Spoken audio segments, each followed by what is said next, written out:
জানিস আলি, এখন বৈশাখ মাস, গাছে গাছে পায়রা বাচ্চা দিচ্ছে, চল যাই ধরি। ও তাই তো, চল রে দাদা। আচ্ছা তাহলে চল।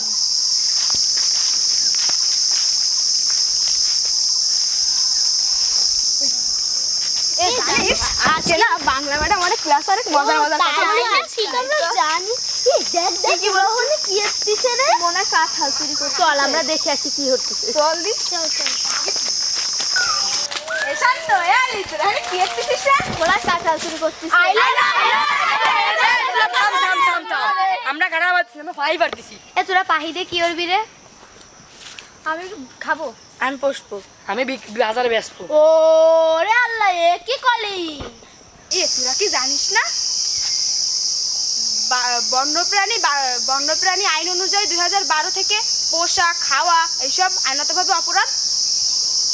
তবে ভয়ঙ্কর বিষয় কি তোরা জানিস, এর মাধ্যমে মানে এই বিষয় নিয়ে তোকে 2 লক্ষ টাকা জরিমানা এবং 2 বছরের জেলও হতে পারে। তবে আরেকটি ভয়ঙ্কর বিষয় আছে, তোরা তো সেটা জানিস না মনে হচ্ছে। এই পাখির মাধ্যমে বিভিন্ন ধরনের ভাইরাস ছড়াতে পারে, যেমন bird flu, SARS, MERS, corona virus, বিভিন্ন ধরনের ভাইরাসও ছড়াতে পারে। এ তোরা কি জানিস পোল্ট্রি ফার্মে কিভাবে বার্ড ফ্লু ছড়িয়েছিল? আমরা বনের পাখি খাঁচায় আটকে রেখেছিলাম এবং রান্না খাইছিলাম, এই জন্যে অনেক অনেক খামারিরা নিঃস্ব হয়ে গেছে এই কারণে, বার্ড ফ্লুর কারণে। এই তোরা আরেকটা বিষয় কি জানিস, এই পাখিরা জানিস এই ফসল রক্ষা করছে, আর এই পাখিরা যদি তুই শিকার করে নিয়ে যাস, তাহলে আমাদের এই জমির কীট পতঙ্গগুলো এগুলোর মাধ্যমে মাটি, পানি এবং বায়ু দূষিত হতে পারে।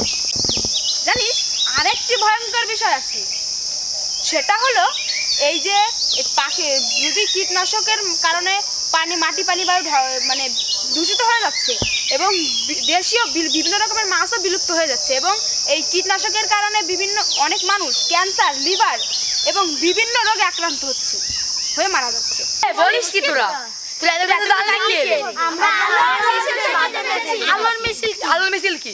আলোর মিছিল বল নদী খালে বিলে। চল তাহলে আলোর মিছিল।